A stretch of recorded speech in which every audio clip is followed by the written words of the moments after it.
Well, it's fair to say, ahead of the 25-26 championship season, Sheffield Wednesday are in big, big trouble. And I honestly believe, and it is genuinely a shame to say this despite being a Stoke fan, that Sheffield Wednesday could be about to have one of the worst championship seasons in EFL history.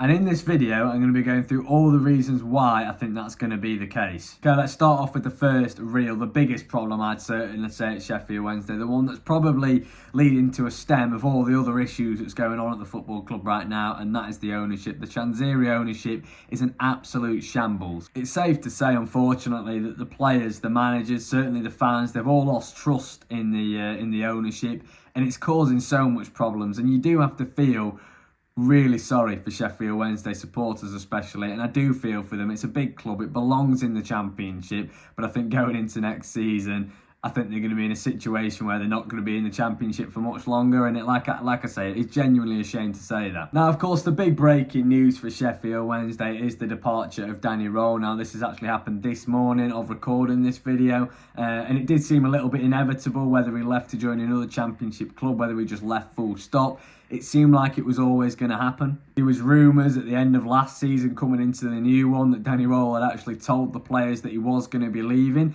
And then when he took the first few weeks of pre-season, it was starting to think maybe he's going to stay. But now it's been confirmed that he's decided to leave his role as head coach. And I think that is going to cause some real problems for them. He had a manager that really suited him there. The supporters loved him. The players seemed to really buy into his system, whether they would have in the new season. Stating the fact that he wanted to leave the club, maybe not, but I think in the year and a bit that he's had at the football club, he's shown how good of a manager he is for Sheffield Wednesday, how much he suits the club. You cast your mind back to his first season when he replaced Cisco Munoz, and Sheffield Wednesday 10 or so games into the season looked down and out already. And then he managed to keep them up in their first season, back in the Championship. Next season, he managed to stabilise them, once again on quite a small budget. So I think it's a really respectable job he's done at the Owls. But now going into next season, I think it's a ship that he's left, and it is very fastly sinking. And then obviously when you lose a manager, you've got to replace him, and I think Sheffield Wednesday are going to find it very hard to do that. Not only because Danny Rowe has done such a good job at Sheffield Wednesday in the last 18 months or so, maybe a bit more, but also the fact he felt like such an irreplaceable figure at the football club, and they've now got to find a way to replace him. And I think they're going to find that really difficult. What manager is going to want to step into the job at Sheffield Wednesday when they're in the situation they're in right now? Because I certainly wouldn't if I was a manager, especially one with a decent enough track record.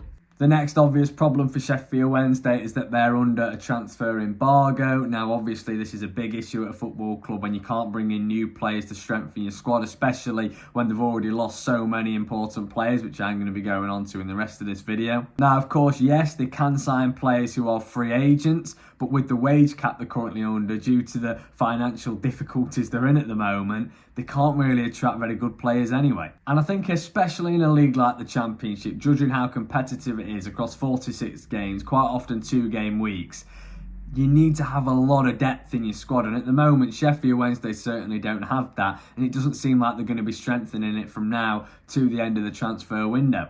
And going into next season anyway, Sheffield Wednesday weren't in the greatest of forms. It felt like under the ownership, the difficulties they were possibly facing on the horizon towards the back end of last season, you could start to see it mirror on the pitch. They won 1 of 9 of their final Championship League games. Now, quite a few of them were draws, I will make that clear. But I think they're going on a very quick downward spiral at the moment. Next up then, let's move on to the playing side of things. And I think this is actually more of a problem than all the other stuff we spoke about so far in this video. First thing I'd like to mention is something that maybe not a lot of you have seen, but actually at the start of this season, when pre-season begun for all the other 23 other Championship teams, it didn't for Sheffield Wednesday, and this was because the training ground wasn't ready. So Chanziri told his players that they were going to have to carry on training from home. And yes, it was only for a matter of 2 or maybe even 3 weeks, but those 2-3 weeks can be absolutely crucial. It can have such a big impact on a Championship team, especially in pre-season when you start to figure out how you're going to play and all things like that. Now, it is kind of irrelevant judging off the fact they're going to have a new manager in, but in terms of that fitness, in terms of the team bonding, all things like that, they haven't gone on a pre-season training camp like a lot of other Championship teams. I think all factors like that, all little factors, can join together very, very quickly, very, very easily, and create a bigger problem than you may first imagine. You've got the next problem where all the players seem at the moment like they're terminating the contract, especially the ones who were the most productive for Sheffield Wednesday last season, and that, I think, speaks volumes. When players want to terminate their contracts because they don't want to be at the football club that much anymore, there's clear issues there. I've got 4 players now that Sheffield Wednesday have let go of or haven't been able to keep because they've left the football club this summer. Josh Windass, Michael Smith, Jedi Gassama and Anthony Musaba. Now, the reason I wanted to speak about those 4 players in particular is because across the course of last season, Sheffield Wednesday scored 60 goals in the Championship. Now, 31 of those, which obviously quick maths for you, over half of those, were scored by those 4 players combined, and they've now all left the club. So where the goals are going to come from next season for Sheffield Wednesday, including the fact they've not brought in anyone this window, and I don't think they're going to bring anyone at the standard to replace those 4 players, it's a real worry for them, it really is. And yes, Sheffield Wednesday have already lost enough players to be in trouble next season in the Championship, but there's obviously still more rumours flying around that there's still more players that are going to be leaving. Max Lowe has been tipped for a move to Leicester City this summer. Barry Bannon's been rumoured to not sign a new contract with Sheffield Wednesday, meaning he will leave the club, with Wrexham, West Brom, Stoke and even Coventry have shown interest in the Scottish midfielder. Now, if Barry Bannon left, I think that is the moment where Sheffield Wednesday fans would lose all hope. He's an influential part to not only the team but just the football club in general. He's a club captain, he's an absolute legend, the fans adore him, he adores the club, and like I say, he's actually, despite being 35 years old, one of the best players in that Sheffield Wednesday team. Such a character, such a role model on the pitch for his players to follow aside. And I think if they lost him, I think that would be the moment where you start to look at the team and go, if Barry Bannon doesn't want to be at Sheffield Wednesday anymore, who's going to want to be?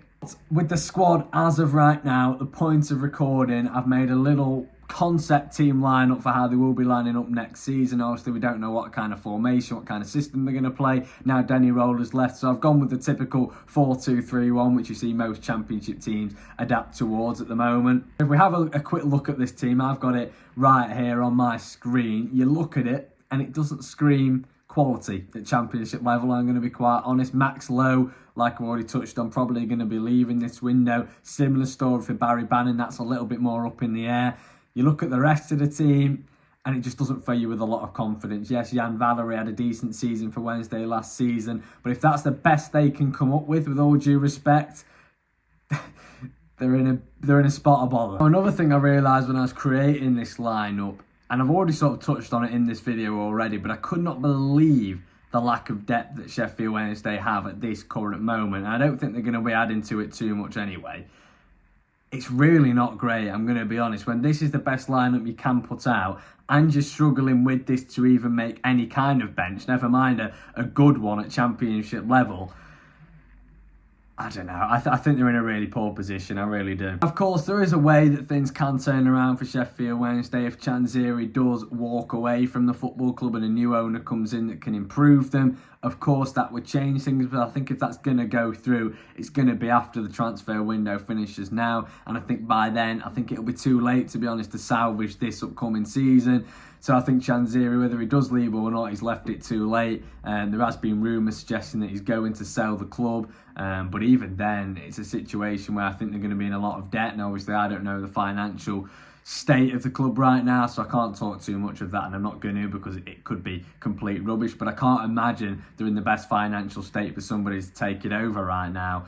So even then, I think they're in real trouble. Now, whether you're a Sheffield Wednesday fan, a football fan in general, a Championship fan, I really want to know what you think about this upcoming season for the Owls in the comments down below. In my opinion, I think they're destined for relegation to League One, and I genuinely do mean that when I say it's unfortunate, because, like I say, they're a big club with a massive fan base, belongs to play at Championship level, and I don't think they're going to be doing that for much longer. But who knows, it's going to be a real story to follow, in my opinion, in the Championship next season. If they did stay up, if there was some kind of miracle where the new manager came in, he saved Sheffield Wednesday, even if Chanziri stayed, if a new owner came in, he turns things around, it would be great to see, and I really do truly mean that, for the supporters of Sheffield Wednesday, but I just don't see it happening right now. I think that the future for them seems very, very bleak. But I hope you've enjoyed this video. If you're a Sheffield Wednesday fan, I'm pretty confident you won't have, but please do drop a like and subscribe. It really is appreciated, and I will see you in the next video. That is Sam Cam.